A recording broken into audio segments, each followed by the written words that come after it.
반갑습니다. 아유, 크게 환영해 주셔서 감사합니다.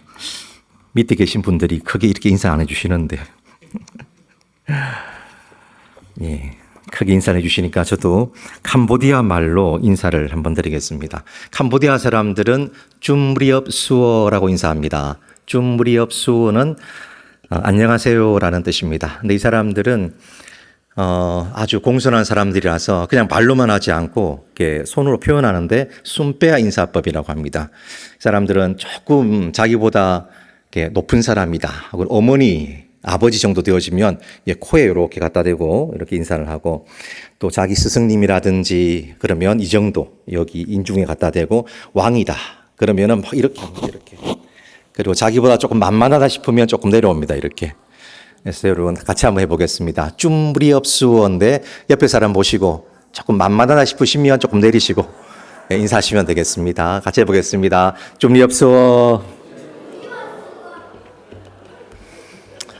예, 서로 존경을 하시네, 그죠? 예.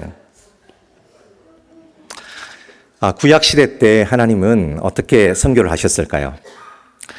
대표적으로 하나님은 요나를 니느웨로 보내셨죠. 예, 그리고 그 이외에는 사실은 하나님께서 어디로 선교사를 보냈다는 그런 말은 잘 나오진 않습니다. 제 친구 중에 한 사람이 경제학자가 미국에서 지금 교편을 잡고 있는데, 그 친구가 어느 날 저에게 이런 말을 했습니다. 야, 효사가, 하나님께서 요나를 니느웨로 이렇게 파송을 하셨는데 그가 갔다가 오는데 비용이 얼마나 들었을까? 이렇게 묻는 거예요. 그래서 갑자기 저게 어떻게 계산이 되지 싶었더니만 이 친구가 그 당시의 문화적 상황이라든지 교통 상황 혹은 뭐 안전에 대한 문제들 다 고려하여서 계산을 해보니까, 자기가 계산하니까 요나가 니느웨, 지금으로부터 보면 지금은 모술이라는 곳입니다. 이라크 북쪽에 있습니다. 예루살렘에서 여기까지는 1000km 정도 되어집니다. 근데 갔다 오는데 얼마 정도 들었을까요? 그 당시 재정으로 생각하면 감이 안 잡히시죠, 그죠? 예, 그 친구 말로는 한 7천만 원 정도 들었을 것이다. 갔다 오는데 그렇게 얘기하더라고요. 그래서 제가 너무 많은 게 아닌가 싶어서 똑같은 조건을 가지고 AI한테 한번 물어봤었습니다. 그러니까 AI가 4천만 원 정도 들었을 것이다. 이렇게 답을 하더라고요. 어쨌거나 한 가정 혹은 한 사람 혹은 한 유닛을 어떤 곳에 우리가 보냈다가 그가 어떤 사명을 다하고 이렇게 오는데 7천만 원, 5천만 원 이렇게 들어가면 선교를 어떻게 할까 싶습니다. 우리 지금 고신에서 파송한 선교사님들이 약 500명 정도 되어집니다. 그리고 애들까지 다 하면 2,000명이 넘거든요. 그런데 예를 들어서 제가 캄보디아를 한번 갔다 하는데 한 5, 60만 원 하면 됩니다. 그런데 예를 들어서 한번 갔다 오는데 7천만 원 든다. 그럼 여러분 파송을 하셨던데 이분들을 어떻게 감당하시겠습니까? 그리고 고신교회가 이 많은 선교사님들 감당할 수 있을까요? 안 되겠죠, 그죠? 그래서 하나님은 구약시대 때는 사람들을 멀리 그렇게 파송하신 그런 선교 방식은 하지를 못했습니다. 우리가 멀리 선교사를 파송하는 방식을 원심적 선교다 이렇게 얘기하면 멀원자를 써서 그것을 잘 하질 못했습니다. 그럼 하나님은 구약시대 때는 어떻게 선교하셨을까요? 하나님은 이스라엘 백성들을 가나안 땅에 두시는 그것을 선교 방식으로 선택을 하셨습니다. 하나님께서는 400년 동안이나 이스라엘 백성들에게 내가 가나안 땅을 너희에게 주겠다라고 약속을 하셨습니다. 근데 가나안 땅은 하나님께 받은 그 땅, 그 약속대로 한다 그러면 아주 기름진 그런 땅이야 맞죠, 그죠? 그런데 혹시 이스라엘 가보셨습니까? 예, 가보신 분들 한번 손 들어 보십시오. 예, 아직은 없으시네, 그죠? 예, 그곳에는 그 요단강 근처 그쪽 빼고는 전부 다 돌짝밭입니다. 산도 그렇고 전부 다 바위 덩어리고, 그 다음에 평지도 보면 돌이 많고, 그래서 예수님께서 보면 너희의 샌달이 돌에 부딪히지 않게 뭐 이런 식으로 비유를 많이 드셨죠. 예수님은 비유를 드실 때 주로 그들이 흔히 알고 있는 그런 내용을 가지고 비유를 많이 드셨습니다. 돌이 많은 곳입니다. 그래서 이스라엘에 보면 이런 우화가 있습니다. 하나님께서 세상을 창조하고 나서 천사들을 부르셨습니다. 그리고 각 천사들에게 망태기에다가 각각 나무 혹은 짐승들 혹은 물고기 등등등 세상에 뿌려야 될, 골고루 뿌려야 될 그런 어떤 종류들을 하나씩 다 메워 주셨습니다. 그래서 나무를 한 천사에게 메워가지고 망태기에 메워서 너는 이 나무를 전 세계에 골고루 뿌려라 이렇게 말씀하셨습니다. 그 천사가 골고루 뿌리고 이렇게 돌아왔습니다. 칭찬해 주시고 또 그 다음에 물고기를 너는 온 세계 바닷가와 강가에 골고루 뿌려라 이렇게 하니까 그 천사가 뿌리고 왔습니다. 세 번째 천사를 부르셨습니다. 망태기에다가 돌과 바위들을 한껏 짊어지어 주시고 너는 이 돌과 바위를 전 세계에 골고루 뿌리고 돌아오거라 라고 명령하셨습니다. 이 천사님이 살짝 방방 뛰시는 분이라서 차분한 분이 못 되셨던 모양입니다. 주께서 나에게 이런 큰 일을 맡기셨지 하고 휘바람을 불면서 막 룰루랄라 하다가 이 망태기를 뚝 떨어뜨려 버렸습니다. 어디에 떨어뜨렸을까요? 가나안 땅에 떨어뜨렸다는 우화가 있습니다. 그래서 가나안 땅에 돌과 바위가 많다는 그런 우화를 가질 정도로 이스라엘은 바위와 돌이 많은 곳입니다. 근데 하나님은 젖과 꿀이 흐르는 땅이라고 약속해 주셨지 않습니까? 그럼 그것이 헛된 것일까요? 그렇지 않습니다. 많은 우리 성경학자들은 젖과 꿀이 흐르는 땅이라는 그 의미를 조금 다른 식으로 해석합니다. 여러분, 이스라엘이 지금 전쟁 많이 하고 지금 별로 마음에 안 드시죠, 그죠? 근데 그 사람이 참 잘하는 것들이 있습니다. 뭘 잘할까요? 장사를 잘하죠. 이 사람들은 하나님께서 장사를 잘할 수 있는 그 이점을 벌써 이때부터 주신 것 같아요. 여러분, 가나안 땅을 보면 국제도로가 2개 반이 지나가고 있습니다. 그 당시에 벌써 국제도로라는 것은 우리가 그냥 도로를 휙 닦아버리면 쉬울 것 같죠, 그죠? 남해 고속도로 닦는데 얼마 안 걸렸잖아요, 그죠? 이런 식으로 닦으면 될 것 같은데 사실 그 당시에는 이게 쉬운 일이 아니었습니다. 고대 시대 때 북쪽으로 동방과 서방을 그러니까 저기 몽골 그 위쪽부터 시작해서 로마까지 그 연결하는 국제도로가 하나 있었습니다. 그걸 뭐라고 부르죠? 그렇죠. 실크로드라고 부르죠. 실크로드 하나를 그걸 건설하기 위해서 몇 년이 걸렸을까요? 그것도 아스팔트 이런 게 아닙니다. 그냥 흙입니다. 흙. 돌이고 흙인 그런 길을 안전하게 여행을 하는데 약 1100년 정도가 걸렸습니다. 그러니까 국제도로라는 것은 그 당시에 쉽게 닦을 수 있는 것이 아니었습니다. 모든 나라들이 동의를 하고 안전하게 통과를 하고 할 수 있는 그 모든 시설들이 갖춰져야지만 가능한 그런 것이었습니다. 그런데 이 좁은 도로에 이 좁은 가나안 땅에 국제도로가 2개 반이나 있었다는 것입니다. 하나님께서는 여기에 이 사람을 두고 많은 사람들이 이 가나안 땅을 왔다 갔다 할 수 있도록 그렇게 만드셨습니다. 저기 남쪽에 가면 가나안 땅 밑쪽에 가면 뭐가 있죠? 이집트 그 당시에 큰 문명이 있었습니다. 그리고 그 옆에도 큰 문명이 에티오피아 쪽에 하나 있었습니다. 또 그들 위쪽에는 히타이트 혹은 늘 우리가 성경에 많이 나오는 그런 어떤 큰 바벨론이라든지 그런 문명들이 거기에 있었습니다. 그리고 왼쪽으로 가면 유럽 문명이 있고 오른쪽으로 가면 동방의 또 문명들이 그렇게 자리 잡고 있었습니다. 그 사람들이 예를 들어서 이집트에 있던 그 사람들이 저 위쪽으로 가려면 반드시 이 도로를 통과를 해야 됐습니다. 그러니까 사람들이 왔다 갔다 많이 하면 뭐가 발달할까요? 아무래도 물동량이 많고 시장이 들어서게 되어지고 국제 무역이 활발하게 되어지겠죠, 그죠? 예루살렘에는 그래서 그 당시에 사람들이 많이 왔다 갔다 했다는 흔적이 많이 남아 있습니다. 예루살렘을 발굴해 보니까 예수님께서 나귀 타고 성전에 마지막으로 올라가시던 그 주간에 그 당시 한 8만 명 정도가 예루살렘 주민이었습니다. 그런데 기록을 보니까 예수님께서 나귀 타고 올라가시던 그 주간에 예루살렘에는 약 한 최소한 200만에서 300만의 사람들이 살고 있었습니다. 거기서 이미 있었습니다. 살아간 것은 아니고 6월절을 기념하기 위해 사람들이 온 것입니다. 이 사람들은 어떻게 이렇게 많이 왔을까요? 사도행전을 보니까 1, 2장을 보면 그 사람들을 두 부류라고 부릅니다. 첫 번째 부류는 경건한 유대인들이었습니다. 이 사람들은 일찍부터 유대인으로서 이미 이방에 많이 이렇게 흩어져 있었습니다. 그 사람들이 유월절을 지키기 위해서 와서 예배를 드리고 있었습니다. 그런데 또 한 부류의 사람들이 있었습니다. 사도행전 2장을 가만히 보시면 처음 성령께서 역사를 하시고 나서 14지역의 말로 사람들이 방언을 하고 그것을 알아들었습니다. 자, 이 사람들을 현대적으로 표현하면, 현대적인 용어로 그 지역들을 표현하면 유대 사람들이 그 당시에 이해했던 거의 모든 세계 사람들이 다 여기에 표시되고 있습니다. 엄청난 곳에서 사람들이 여기에 와 있었던 것입니다. 이 사람들을 성경에서는 어떻게 부르는가 하면 사도행전 2장, 그 다음 13장까지 11번 표현이 나오는데 경건한 이방인 이런 식으로 표현하고 있습니다. 다시 말해서 이방인이지만 하나님을 이미 믿고 있던 사람들이었습니다.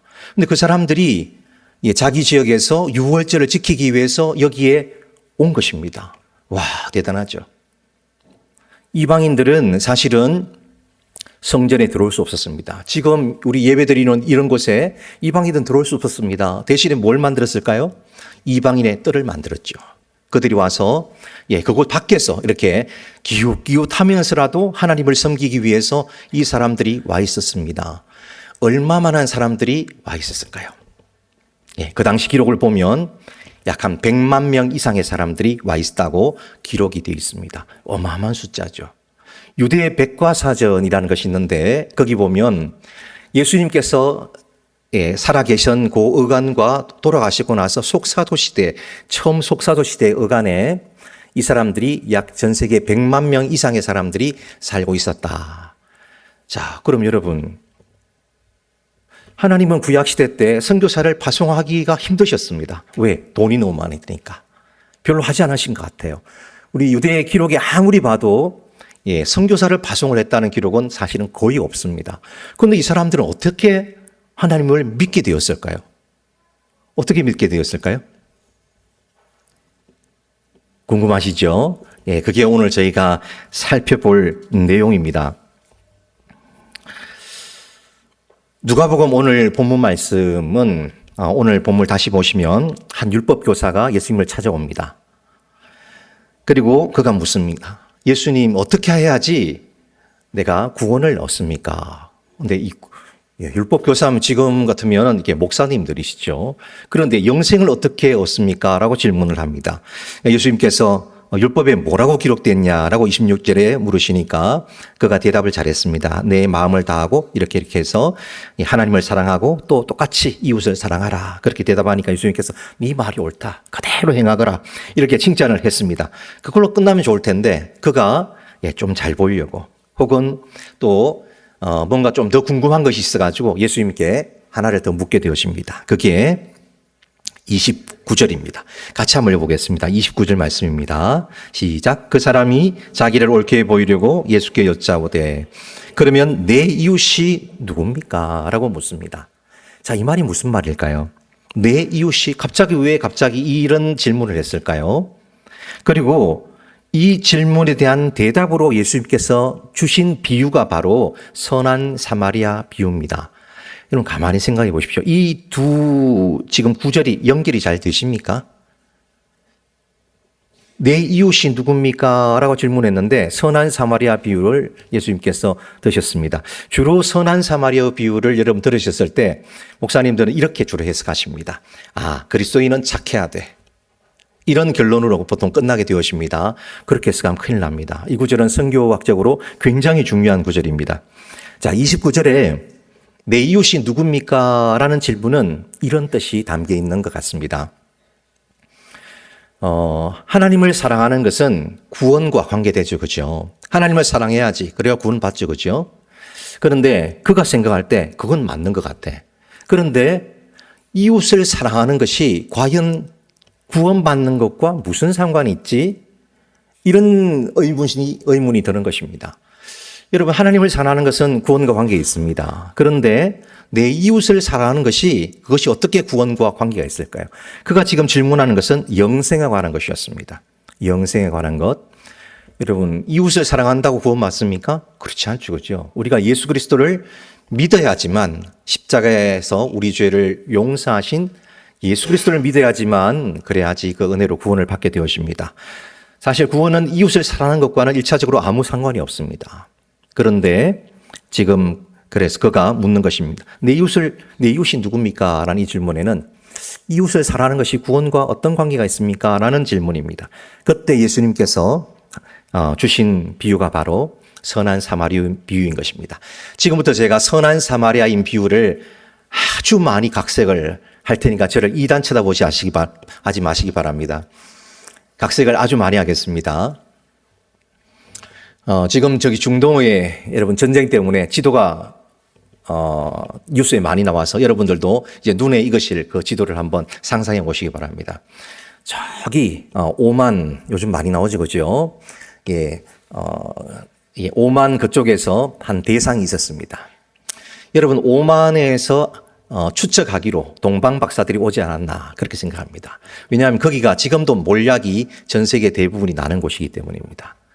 그래서 아마 동방 박사는 오만 쪽에서 오지 않았나 생각을 주로 이렇게 많이 합니다.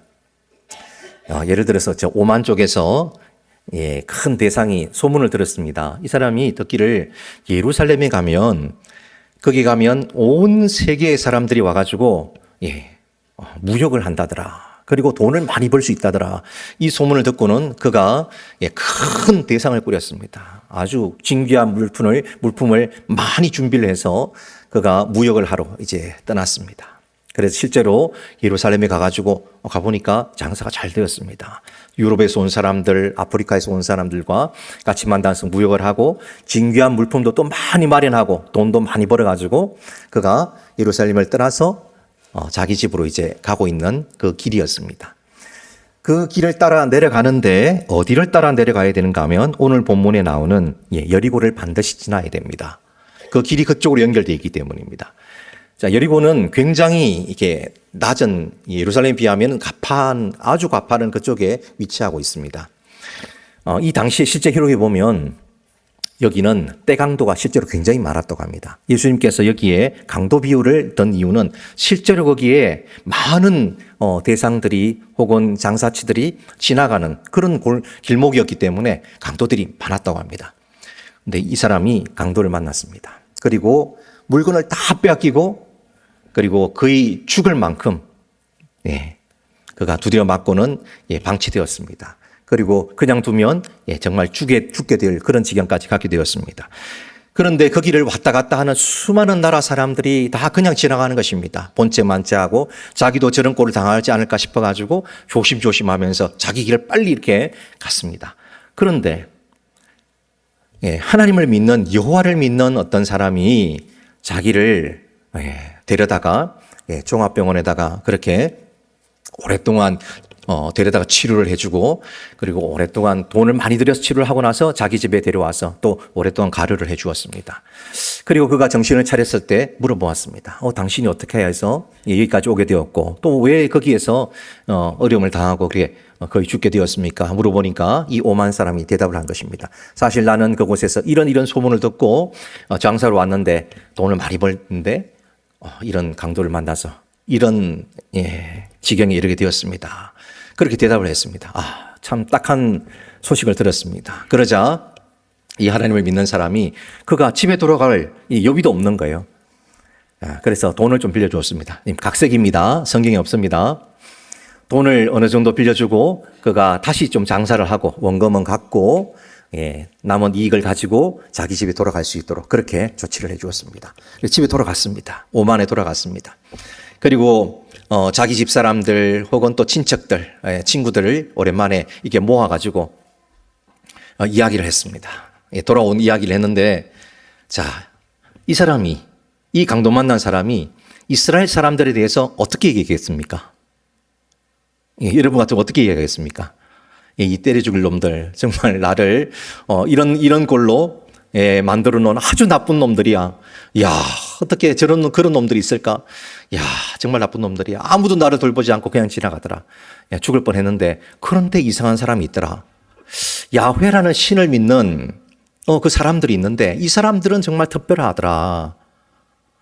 그 사람들은 야훼라는 그 신이 준 율법이라는 것이 있는데 그 율법을 따라서 그들은 이웃을 사랑하라는 그 말씀을 따라서 나를 이렇게 대접을 하고 또 오랫동안 많은 돈을 들여서 치료도 하여 주고 그리고 돈도 빌주고 이렇게 해서 내가 지금 여기까지 오게 되었어. 진짜 그 사람들은 참 희한한 사람이더라.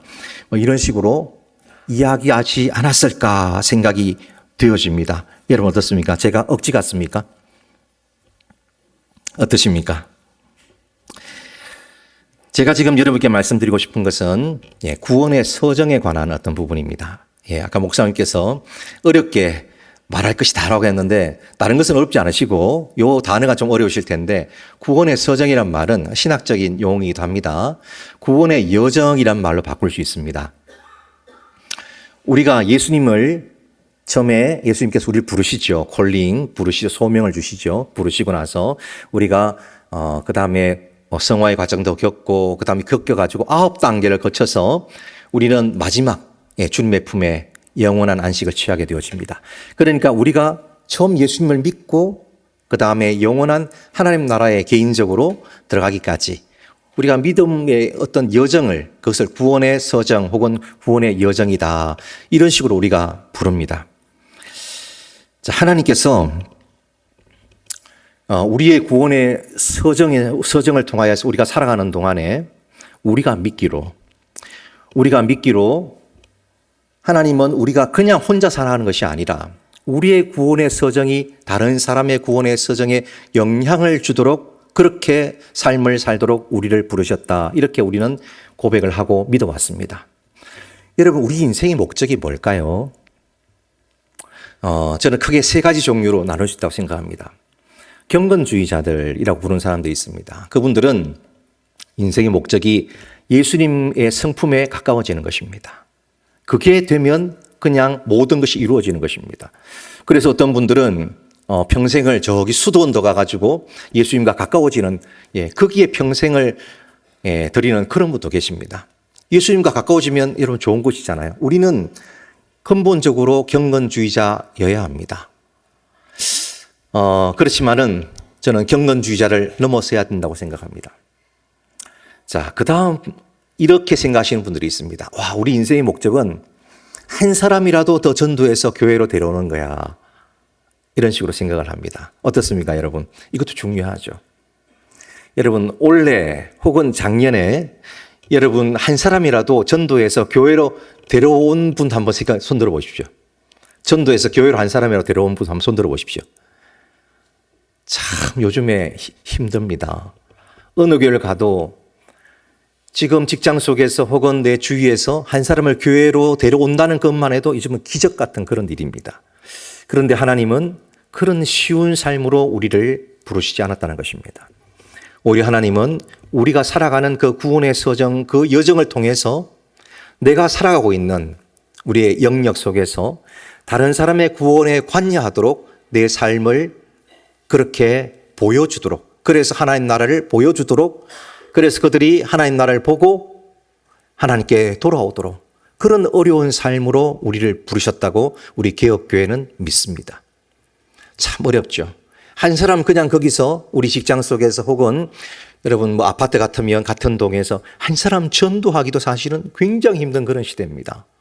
그런데 그 정도가 아니라 우리의 삶을 통해서 하나님의 나라를 그들이 볼 수 있도록 그렇게 그곳을 하나님 나라로 변화시키고 또 그것을 보고 그들이 하나님 나라가 정말 있구나라고 생각을 하고 나를 따라서 교회도 오고 그런 삶을 살도록 우리를 부르셨다는 것입니다. 예를 하나 드리려고 합니다. 저는 캄보디아 선교사로 이전에 있었습니다. 14년 정도 섬겼는데 처음 신학교 사역을 하다가 갑작스럽게 교회를 개척하게 되었습니다. 뜻밖의 일이 생겨서 직접 복음을 전해야 되겠다는 마음이 있어서 교회를 개척한 곳은 굉장히 못 사는 푸놈펜 안에 있는 그런 작은 동네였습니다.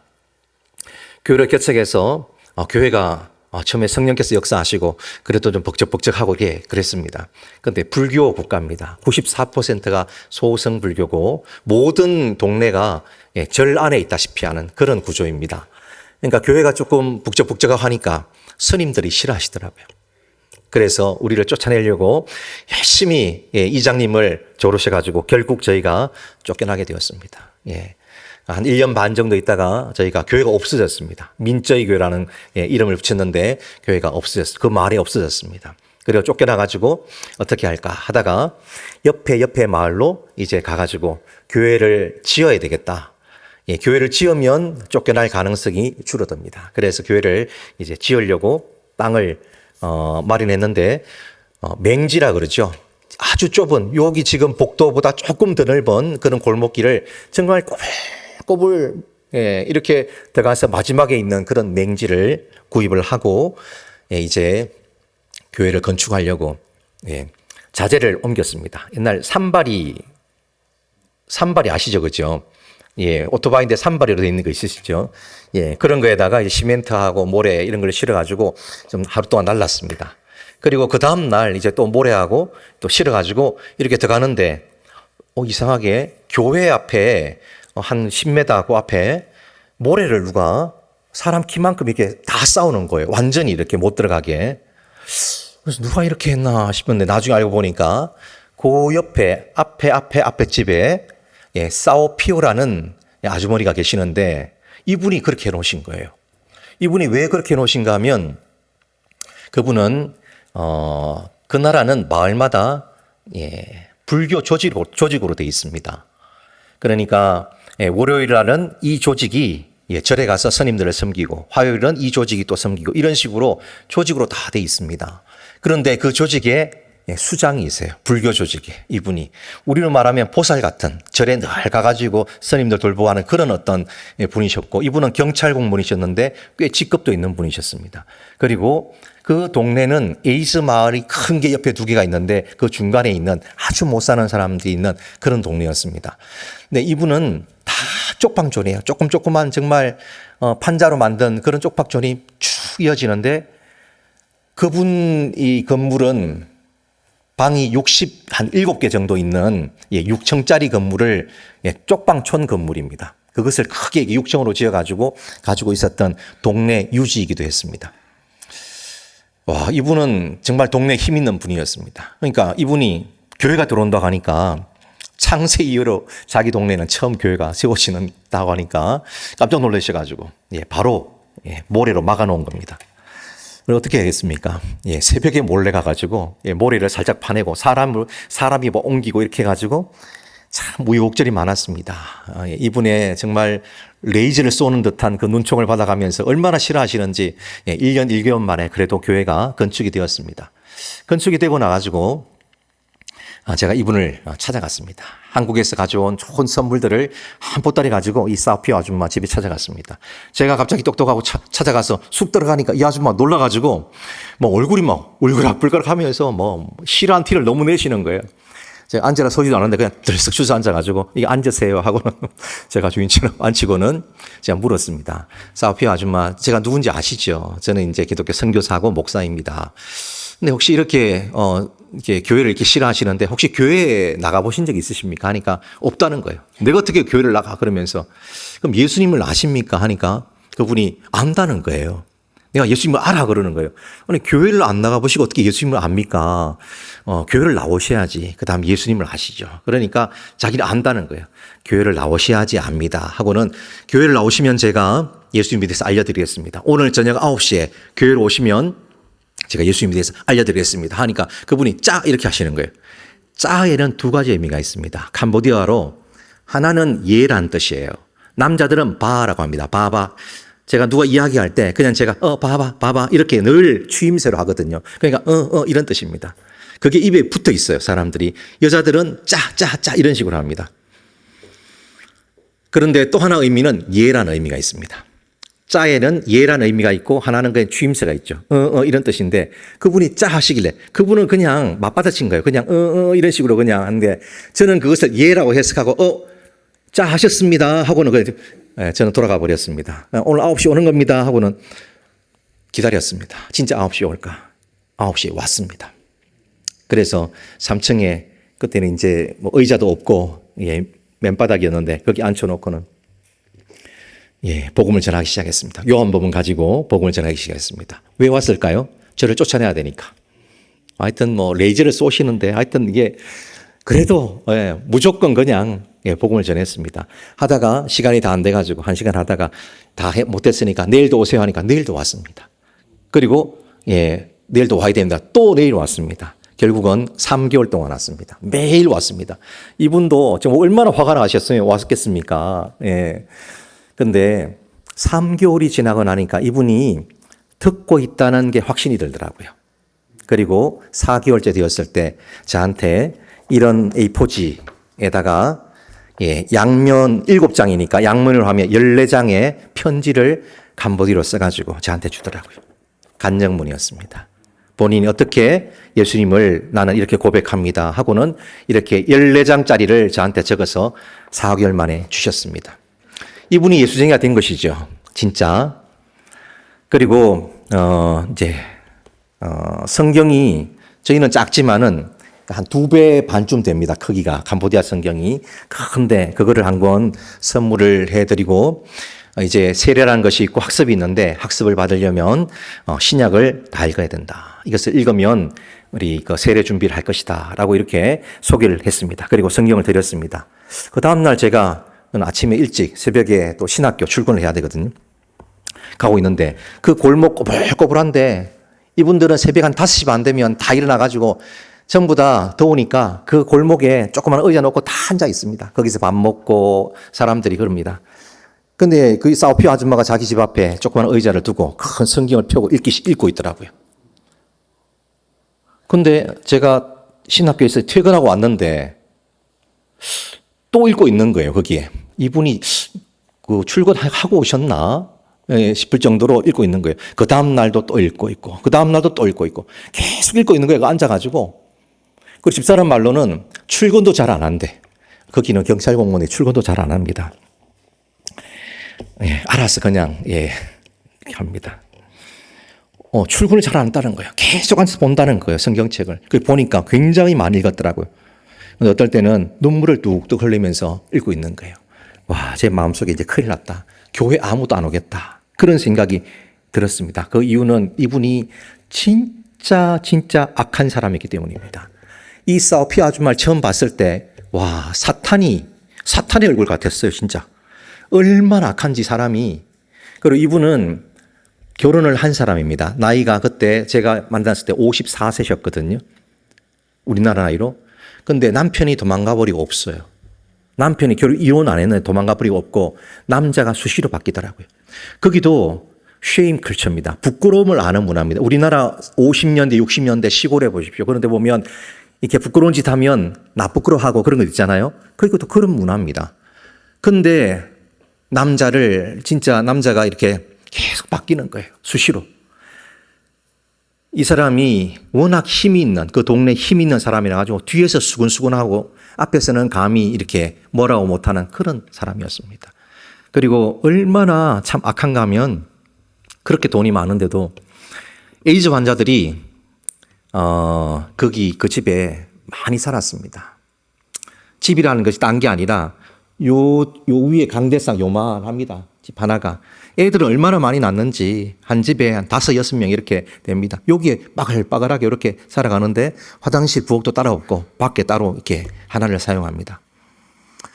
요런데 월세를 못 내고 주세를 냅니다. 얼마 되지도 않습니다. 한 14,000원, 15,000원 한 주세가 그렇게 되어지는데 그걸 제가 눈으로 본 게 뭐냐 하면 어떤 그 에이즈 환자, 우리 아줌마, 지금 우리 교회 교인이 되시는데 그분이 주세를 못 내가지고,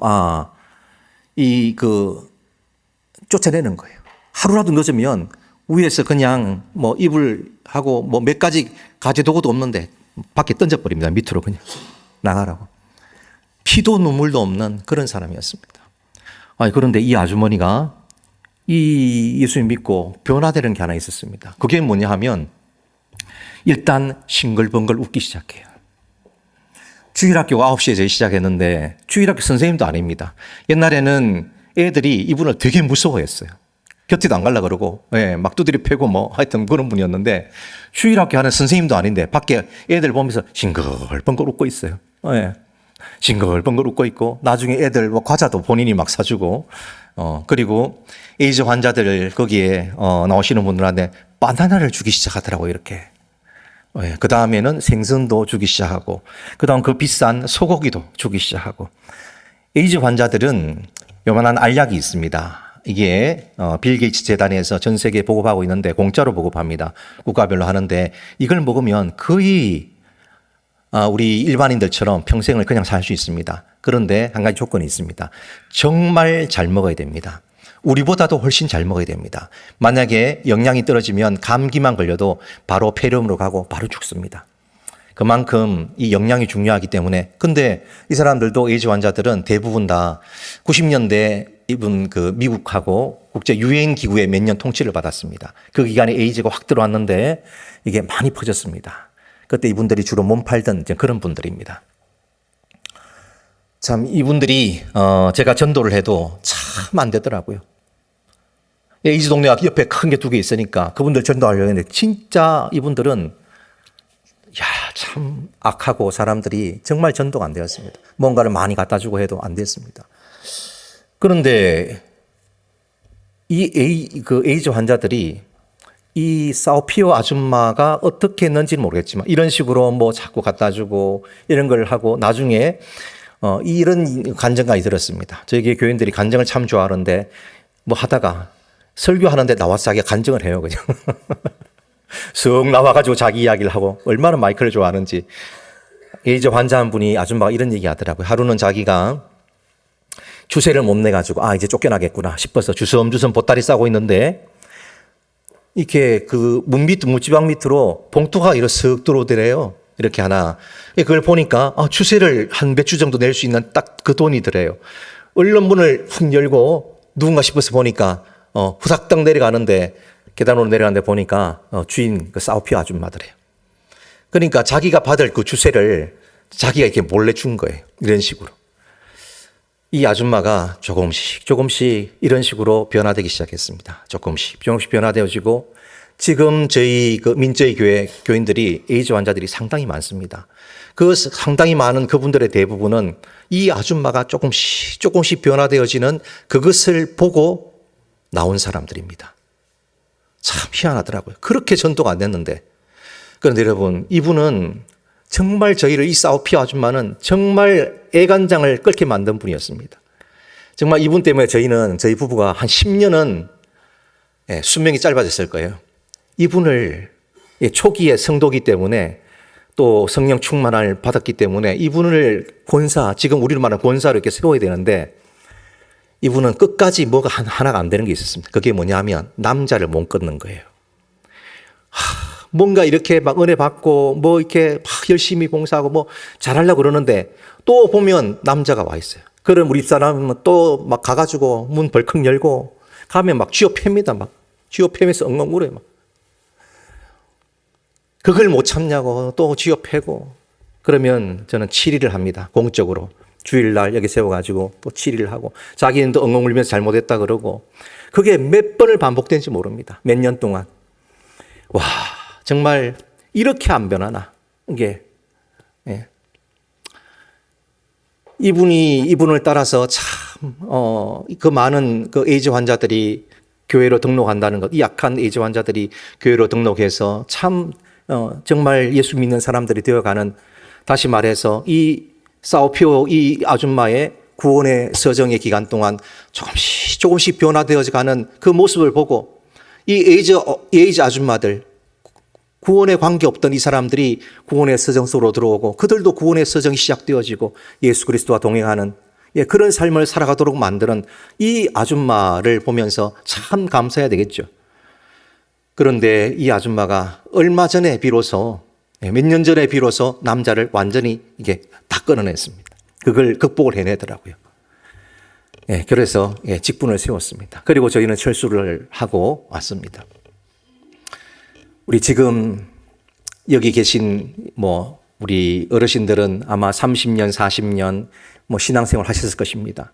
그 다음 여기에 몇 년, 4, 5년 여기에 신앙생활 하신 그런 세례교인들 이상이라면 저 사우피 아줌마보다 훨씬 더 도덕적으로 여러분들은 뛰어나실 것입니다. 영적으로 더 훨씬 더 뛰어나실 분입니다. 남자 하나 못 끊어가지고 저렇게 계속해서 저 악한 짓을 하는 그보다 훨씬 더 뛰어난 삶을 여러분들은 살고 계실 것입니다. 그러나 여러분 보시기 바랍니다.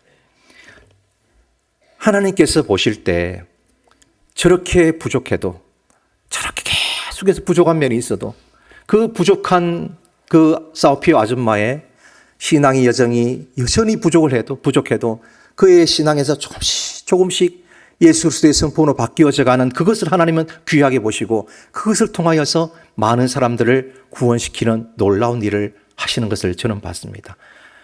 이거는 그냥 보는 거였습니다. 제가 할 수 있는 게 아니었습니다. 저희 집사람이 할 수 있는 것이 아니었습니다.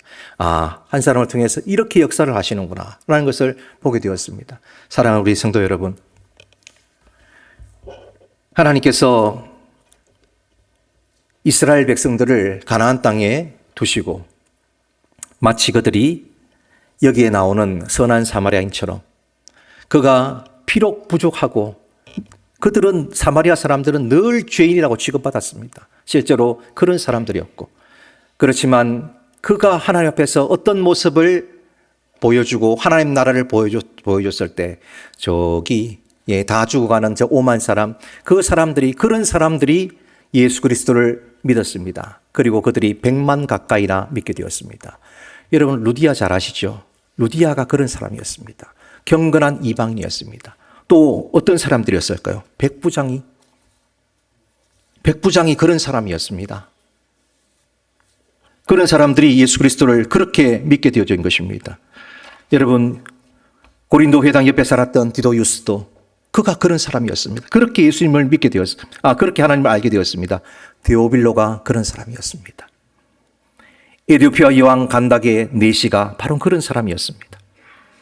여러분 사도 바울이 나중에 이제 신약이 시작되면서 유럽 여행하고 또 소아시아 통해서 유럽 여행할 때 다 회당 속에서 먼저 하나님을 믿고 있던 이방인 가운데 경건한 자들 이들을 통하여서 전 세계 복음이 전하는데 도구가 될 수 있도록 하나님께서 그들을 100만 명이나 이미 곳곳에 심어두시는 그 사역을 하나님은 구약시대 때 하시고 계셨던 것입니다. 여러분 지금 우리 가운데 하나님은 똑같은 사역을 하고 계십니다. 우리는 17세기 후반부터 시작해서 전기기관이 발견되어지고 그러면서 멀리 보내는 선교를 지금까지 해왔습니다. 오랫동안 수많은 선교사들을 많이 이제 쉽게 보내는 그런 시대가 되었습니다. 그런데 갑자기 요 근래 적어도 정확히 말하면 2011년 아랍의 봄 이후 정도부터 시작해서 하나님은 갑자기 선교를 구약시대처럼 우리는 가만히 있는데 사람들을 우리에게 보내는 후심적인 선교라고 합니다. 그렇게 보내시는 사역을 지금 전 세계에서 하고 계십니다. 나는 가만히 있는데 사람들을 보내십니다. 예를 들어서 우리나라에 지금 이주민들이 270만에서 300만 가까이 지금 들어와 있습니다. 2050년이 되어지면 650만 정도를 우리는 받아들이려고 정부는 지금 그것을 하고 있습니다. 자, 경상북도 인구가 몇 명일까요? 250만이 조금 덜 됩니다. 이미 경상북도보다 더 많은 우리가 이름도 들어주지 못한 여러분 저기 서사하라 이런 데 들어보고 그런 사람들 만나보신 적 있으십니까? 그런 사람들이 들어와 있습니다. 우리가 선교사가 들어가지 못하는 소말리아 지금 한 명의 선교사 다 쫓겨나 있습니다. 우리도 김지혜 선교사가 거기 있다가 쫓겨나가지고 지금 탄자니아 가 있습니다. 못 들어가고 있습니다. 그런 곳에 수많은 이주민들, 난민들을 우리에게도 보내고 계십니다. 한국은 순유입국입니다. 전 세계에서 가장 빠르게 유입되고 있는 그런 나라입니다. 여러분 지금 이제 한 30년이 안 돼서 여러분 주위에 한 8명 이렇게 모여 있으면 그 중에 한 사람이 바로 이주민입니다. 그 사람들을 이제 손님으로 생각하면 안 됩니다. 벌써 한 도만큼 이 경상북도만큼이나 되는 사람들이 이미 우리 주위에 있습니다. 언제까지 그들을 이방인 쳐다보시 이렇게 하시겠습니까? 하나님께서 우리에게 보내주신 이유가 있습니다. 물론 우리는 이슬람들이 몰려올 때 두려운 마음도 듭니다. 그들 가운데는 선교사도 있을 것이고 안 좋은 마음을 가지고 들어온 사람도 있을 것입니다. 그럼에도 불구하고 우리가 소말리아라든지 동티모라든지 혹은 이슬람권 같은 그런 나라들의 선교하기 위해서 목숨 걸고 우리 선교사들이 지금 가 있습니다. 목숨 걸고라도 가 있습니다. 그렇게 힘든 곳에 잘 전도가 되지 않습니다. 그런데 여기 오면 자기들의 공동체를 떠났기 때문에 쉽게 예수님을 접하는 것을 그리고 믿는 것을 볼 수 있습니다. 예멘에서 사람들이 한꺼번에 우리 국가에서 데려왔습니다. 이라크에서 데려왔었습니다. 예멘에서 데려올 때 왜 데려왔을까요? 그때 우리나라를 도와줬던 사람들을 한꺼번에 데려왔습니다. 자, 그때 비행기에서 내린 그 예멘 사람들을 반대하는 플랜카드를 든 사람들이 누굴까요? 교회였습니다. 교회였습니다. 돌아가라고 플랜카드를 그 앞 들고 피켓 시위를 했었습니다. 그런데 그 사람들 지금 어떻게 돼 있을까요? 이 경주 근처에 거의 다 예수 믿고 있습니다. 그 사람들을 우리 기독교계 전체가, 선교계가 그 당시에 이분들을 위해서 특별한 프로그램을 가지고 그 아이들까지 지금 크리스찬 학교에서 잘 자라고 있습니다. 그들이 벌써 고등학생 좀 있습니다. 하나님은 지금 우리는 가만히 있는데 이스라엘 백성들을 이 세상에 파송하지 못하니까 그들을 국제도로가 2개 반이 있는 그 지역, 가나안 지역에 두시고 수많은 사람들이 왔다 갔다 하면서 하나님의 법도대로 살아가는, 마치 선한 사마리아처럼 살아가는 그 사람들로 만드셨습니다. 그리고 그 당시에 사실은 성공한 셈이죠. 100만이 넘는 경건한 이방인들이 생겨서 그들이 나중에 사도 바울 팀과 합류하여서 많은 선교를 한 것을 볼 수 있습니다. 똑같이 하나님께서는 오늘 우리를 우리의 자리, 우리의 영역 속으로 부르십니다. 우리가 하나님 나라를 우리의 삶을 통해서, 우리의 신앙의 여정을 통해서 사우피아 아줌마처럼 그런 식으로 우리는 부족하지만 우리를 사용하셔서 다른 사람의 구원의 서정이 시작되도록 그렇게 하나님께서 역사하신다는 사실을 기억하시길 바라겠습니다. 제가 아는 사람 가운데 저기 소말리아 사람이 한 명 있습니다. 그런데 이분은 수원에 있는 모 교회 그곳에서, 이 사람은 이슬람교도입니다. 장사하기 위해서 우리나라에 왔다가 그리고 한국말 배우기 위해서 한 교회에서 하는 프로그램, 한국말 프로그램에 잠깐 등록하고 그냥 마치려고 했었는데 이분이 예수 믿게 되어졌고 지금은 온 교회가 이분이 나도 내가 믿은 예수 그리스도를 내 가족들과 종족에 전해야 되겠다 싶어서 선교사가 들어갈 수 없는 그 소말리아에 지금 들어가 있습니다. 그리고 복음을 전한 그 역할을 하고 온 교회가 이 일에 매달리고 있습니다. 교회가 얼마나 들썩들썩한지 모릅니다. 사랑하는 성도 여러분, 하나님께서 우리에게 영적인 가난을 주셨습니다. 이게 보내고 우리가 기도해주고 그 다음에 물질을 보내고 그 다음에 단기 선교도 가보고 이것도 좋습니다. 그는 하나님께서는 기본적으로 우리를 개인적으로 다 선교사로 부르신 것입니다. 어디로요? 영적인 가난인 여러분의 영역으로 다 보내신 것입니다.